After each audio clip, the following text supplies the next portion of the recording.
Hi friends, welcome to our Cine Trends 3.0. என் ஆஃபீஸில் இனி தினமும் சாப்பாடு கொடுக்கிறேன். ஆனால் விஜயகாந்த் நினைவிடத்தில் புகழ் உருக்கம்.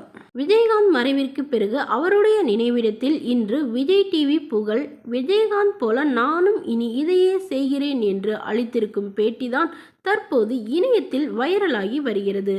சோசியல் மீடியாவில் ஹாட் டாபிக்கே விஜயகாந்த் குறித்த செய்திதான் வலம் வருகிறது. இந்த நிலையில் விஜயகாந்த் நினைவிடத்தில் அவரிடம் ஆசி வாங்க வந்த புகழ் விஜயகாந்த் போல நானும் என்னுடைய ஆபீஸில் இனி தினமும் பசியில் வருபவர்களுக்கு சாப்பாடு வழங்கப் போகிறேன் என்று பேட்டியளித்திருந்தார். குக் வித் கோமாளி நிகழ்ச்சியின் மூலம் பிரபலம் அடைந்த புகழ் இப்போது பல திரைப்படங்களிலும் நடித்து கொண்டிருக்கும் நிலையில் மறைந்த விஜயகாந்த் போலவே நானும் பசியில் இருப்பவர்களுக்கு சாப்பாடு அளிக்கப் போகிறேன் என்று சொன்னதற்கு பலதரப்பட்டவர்களும் வாழ்த்துக்கள் தெரிவித்து வருகிறார்கள். அந்த வகையில் கடந்த வெள்ளிக்கிழமை யாரும் எதிர்பார்க்காத வகையில் விஜயகாந்த் உடைய மறைவு செய்தி வந்து அனைவரையும் அதிர்ச்சியிலும் சோகத்திலும் ஆழ்த்தியிருந்தது. தற்போது ஒரு வாரம் கடந்துவிட்ட நிலையிலும் இந்த சோகத்திலிருந்து மீள முடியாமல் பலர் இருக்கின்றனர். அதே நேரத்தில் விஜயகாந்துடைய மறைவிற்கு வர முடியாத பல பிரபலங்கள் தொடர்ச்சியாக அவருடைய நினைவிடத்தில் வந்து அஞ்சலி செலுத்திவிட்டு விஜயகாந்த் பற்றி பல நினைவுகளை பகிர்ந்து வருகிறார்கள்.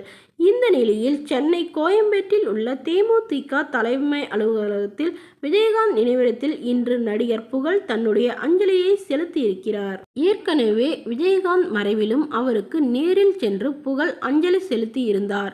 இதைத் தொடர்ந்து செய்தியாளர்கள் சந்திப்பின் போது புகழ் கேப்டனுடைய இறப்பிற்கு நான் வருந்துகிறேன்.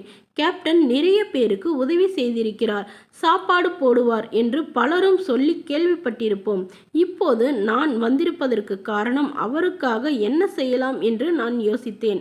அதனால்தான் நான் என்னுடைய ஆபீஸில் தினமும் 50 பேருக்கு சாப்பாடு போட முடிவு செய்திருக்கிறேன்.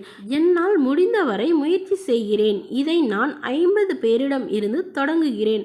அதற்காக கேப்டனிடம் ஆசீர்வாதம் வாங்க வந்தேன். யாருக்காவது பசி சாப்பாடு வேண்டுமென்று நினைத்தால் KK நகரில் உள்ள என்னுடைய ஆபீஸுக்கு வந்து விடுங்கள் என்று பேசியிருக்கிறார். தற்போது புகழின் இந்த செயலை பலரும் பாராட்டி வருகிறார்கள். மிகவும் அடிமட்டத்தில் இருந்த புகழ் விஜய் டிவியில் ஒரு வாய்ப்புக்காக பல போராட்டங்களை அனுபவித்து அதற்கு பிறகுதான் அவருக்கு பெண் வேடமிட்டு நடிக்கும் வாய்ப்பு கிடைத்தது.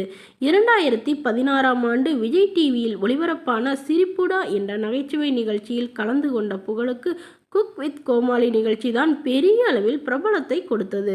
அதைத் தொடர்ந்து விஜய் டிவியில் பல நிகழ்ச்சிகளில் புகழ் கலந்து கொண்டிருக்கிறார். இதன் மூலம் கிடைத்த வெளிச்சத்தினால் தற்போது பல திரைப்படங்களிலும் நடித்து கொண்டிருக்கிறார்.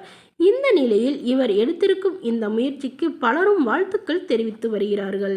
விஜயகாந்த் அவர்களின் ஆசையை பெற்று விஜய் டிவி புகழ் அவர்கள் எடுத்திருக்கும் இந்த முயற்சியில் மென்மேலும் வளர நம்மளுடைய சேனல் சார்பாக வாழ்த்துக்களை தெரிவிச்சுக்கிறோங்க.